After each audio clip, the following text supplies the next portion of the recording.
Ya, baru saja KPK menyampaikan mengenai penyelidikan kasus dugaan korupsi LNG yang tadi juga menghadirkan dua pelaku tersangka yang ditunjukkan kepada pihak media, di mana KPK akan terus melakukan penelusuran lebih lanjut lagi, perkembangannya akan disampaikan. Kita ke informasi berikutnya, pemirsa. Pusat Pelaporan dan Analisis Transaksi Keuangan atau PPATK memblokir sementara rekening nganggur yang sudah lama tidak digunakan transaksi atau disebut rekening dorman. Tindakan ini menindaklanjuti banyaknya rekening dorman yang disalahgunakan untuk tindak pidana.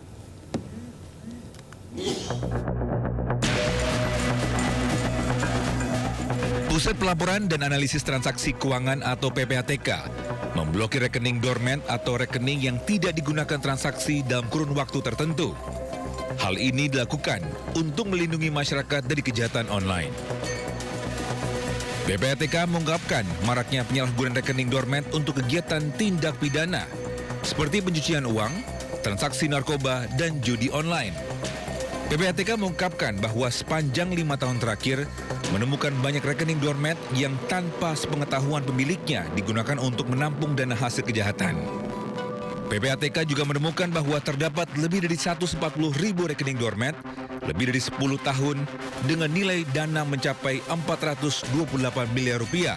Akibat tidak dilakukan pembaruan data, rekening ini menjadi celah besar bagi pelaku kejahatan.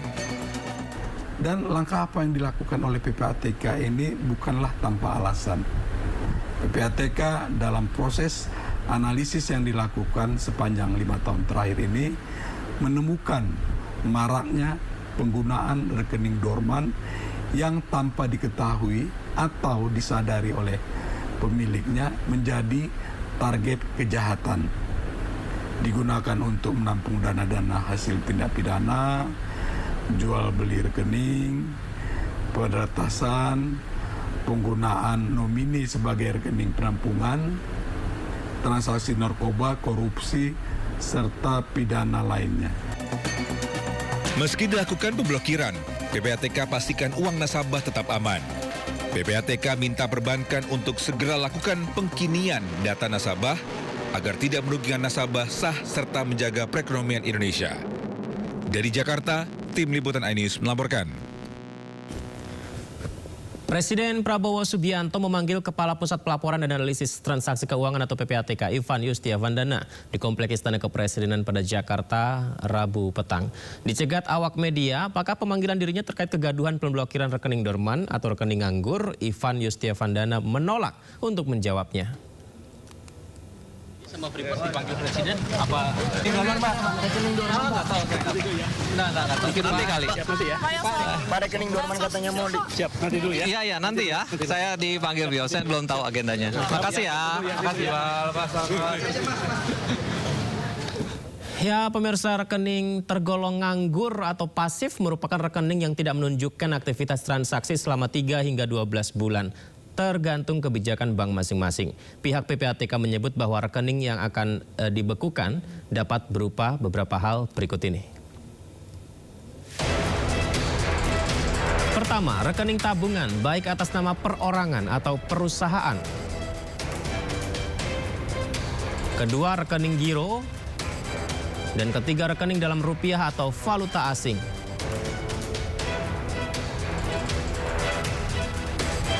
Sementara itu, kriteria rekening pasif mencakup: pertama, tidak ada transaksi debit atau kredit; kedua, tidak ada transfer masuk atau keluar; ketiga, tidak ada akses melalui ATM, mobile banking, maupun teller.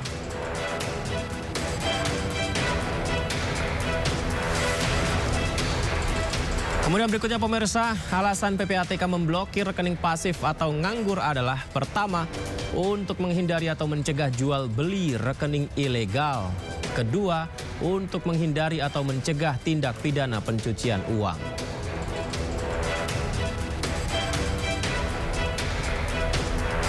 Alasan ketiga, menghindari atau mencegah penyimpanan dana hasil kejahatan seperti penipuan, korupsi, dan perdagangan ilegal.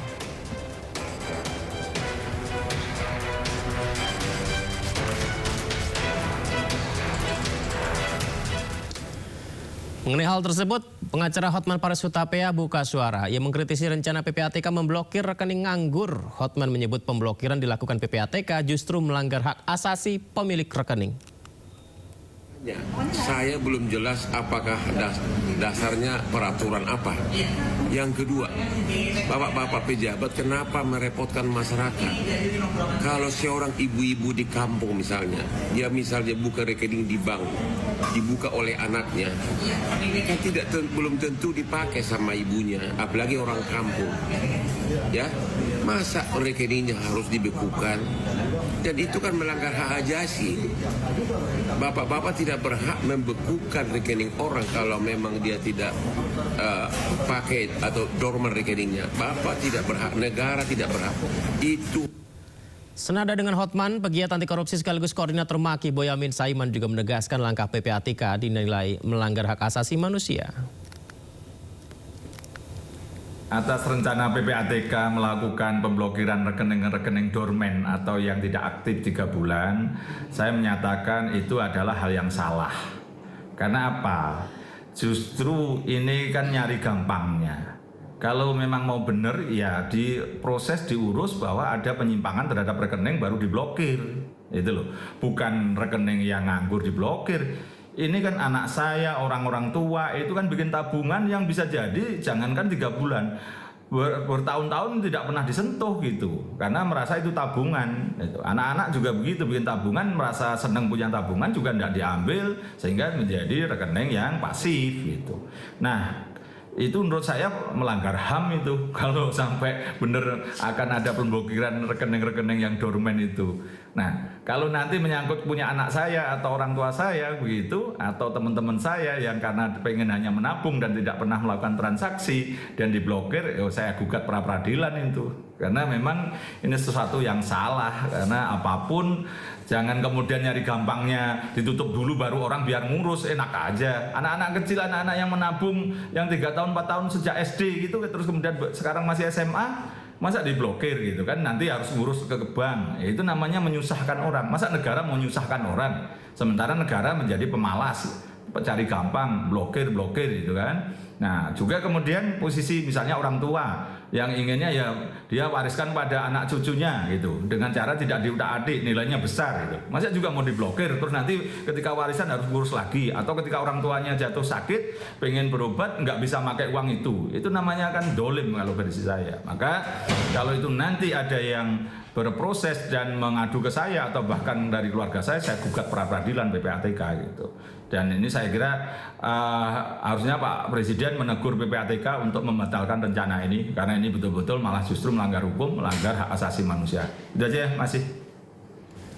Ya, kami mencari tahu mengenai klarifikasi hal tersebut. Kepala Biro Humas PPATK Natsir Kongah pun menegaskan bahwa pemblokiran rekening tidak aktif dilakukan justru untuk melindungi masyarakat. Disampaikan rekening yang pasif kerap kali disalahgunakan. Dan berikut pemirsa wawancara rekan kami David Silahoik dengan Kabiro Humas PPATK Natsir Kongah dalam program Sindo Sore.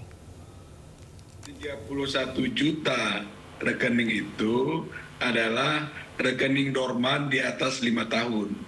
Di atas 5 tahun? Di atas 5 tahun. Dengan transaksi 6 triliun. Transaksinya 6 triliun, bukan terisi 6 triliun begitu, bukan? Bukan, jadi 31 juta itu adalah rekening dorman yang di atas 5 tahun ke atas. Baik. Lebih dari 5 tahun dengan nilai 6 triliun. Nah, sejauh ini sampai saat ini Bang David, itu PPATK sudah membuka kembali. Nah, kenapa tuh dibuka lagi? Lah kan memang begitu. Artinya kita ingin melindungi kepentingan masyarakat, kepentingan nasabah, agar rekeningnya tidak digunakan sebagai alat tindak pidana. Yang selama ini kan kita banyak lihat ya. Jadi kalau saya urut masalahnya ini Bang David, kita melihat tren 5 tahun ke belakang itu, dari tahun ke tahun, itu rekening dorman semakin masif membengkak, dan masih pula digunakan untuk kejahatan. Sehingga ini perlu tindakan yang harus dilakukan oleh PPATK bagaimana supaya masyarakat terlindungi, ya, jangan sampai rekeningnya digunakan untuk kejahatan, karena konsekuensinya cukup besar buat masyarakat yang rekeningnya dipakai tindak pidana. Baik, kalau yang 5 tahun ke sekarang, artinya 5 tahun belakangan ini, itu berapa jumlahnya? Kalau beberapa bulan lalu kan sekitar 25.000 tadi saya sebut ya. Untuk yang mananya Bang David? Yang Jadi kalau rekening dorman yang kemudian diduga untuk dipakai sebagai transaksi keuangan untuk judi online, kan waktu beberapa bulan lalu juga sempat ditutup juga. Iya. Nah, dari 1 juta rekening yang kita sudah lakukan hasil analisis, hasil pemeriksaan, itu 150.000 diantaranya digunakan untuk perdagangan narkoba, ya, judi online, korupsi, dan tindak pidana lainnya. 150.000 rekening? Iya. Dari 31 juta? Dari 1 juta rekening yang kita analisis, ya. Nah, kami juga mendapatkan data-data dari penyimpangan rekening dorman itu juga kita melihat 10 juta rekening, ya, penerima bantuan sosial yang tidak pernah dipakai selama lebih dari 3 tahun. Dananya ini, dana bansos ini cukup besar juga itu. Kenapa bisa nggak dipakai itu, Pak? Padahal itu dana bansos yang orangnya ada kan berarti?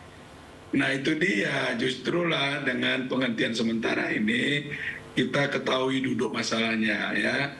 Dan juga dari sini kan kita bisa tahu bahwa ternyata uang bansos itu tidak dimanfaatkan semaksimal mungkin. Berapa banyak tuh Pak total uang bansos yang terdeteksi di rekening dorman itu? 2,1 triliun. Wow. Itu duit semua tuh Bang David. Itu duit. Itu kan ada orangnya ya, maksudnya artinya kenapa mereka tidak mengambil ini, alasannya apa Pak? Nah, itu kan indikasi-indikasi bahwa penerima dana bansos itu tidak sesuai dengan peruntukannya. Atau fiktif, atau bagaimana? Bisa jadi. Karena kalau penerima dana bansos itu awal bulan dikirim, minggu pertama itu udah habis pasti. Terus, atau langsung sekali habis kan? Iya. Karena dibutuhkan untuk beli beras, beli minyak, ya, buat sekolah anak, seperti itu. Nah, ada anomali-anomali juga untuk penerima bansos juga pemain judi online. Itu kita lihat beberapa anomali juga tuh Bang David. Misalnya ketika ditransfer dana bantuan sosial awal bulan. Nah, itu di minggu-minggu pertama pengeluaran tuh 10 sampai 50 ribu per hari, di atas jam 10 malam itu keluar gitu ya. Itu ditampung oleh bandar-bandar judi online. Itu artinya dia top up untuk bermain judi online, seperti itu. Tapi itu, kalau itu berarti ada transaksi, artinya tidak termasuk pada rekening dorman yang itu?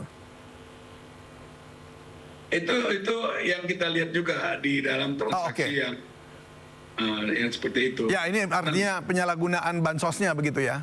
Iya, itu yang kita lihat seperti itu ya, Pak David. Baik, mungkin bagaimana Pak? Ada satu angka yang mengejutkan juga nih dari fenomena yang terjadi ya. Kita lihat statistik di bulan April itu melonjak untuk judi online ya, sampai di angka 5 triliun. Nah, setelah kita lakukan penghentian sementara, rekening-rekening dorman itu anjlok turun lebih dari 70%. Jadi cuma 1 triliun di bulan Mei berikutnya gitu. Itu indikasinya artinya memang dipakai itu untuk itu ya, judi online. Untuk judi online. Nah, jadi dari situ kita melihat ya efektif gitu loh ya, menghentikan sementara transaksi dorman ini, karena itu di tengah hari dipakai oleh bandar-bandar judi gitu untuk sebagai alat transaksi. Baik, itu bandar judinya dideteksi nggak? Maksudnya lokasinya di mana, siapa orangnya? Iya. Terdeteksi kah? Hasil pemeriksaan yang dilakukan PPATK diserahkan kepada penyidik, lalu kemudian penyidik menggulung pelaku kejahatan ya, membongkar mafia-mafia dari judi online itu ya, baik yang dari Cina, dari Kamboja, dan kemudian juga banyak juga harta aset kekayaan yang disita dari para bandar judi yang ada. Begitu Bang David. Jadi itu konkret ya hasilnya, dan konkret juga melindungi saudara-saudara kita pemilik rekening itu gitu.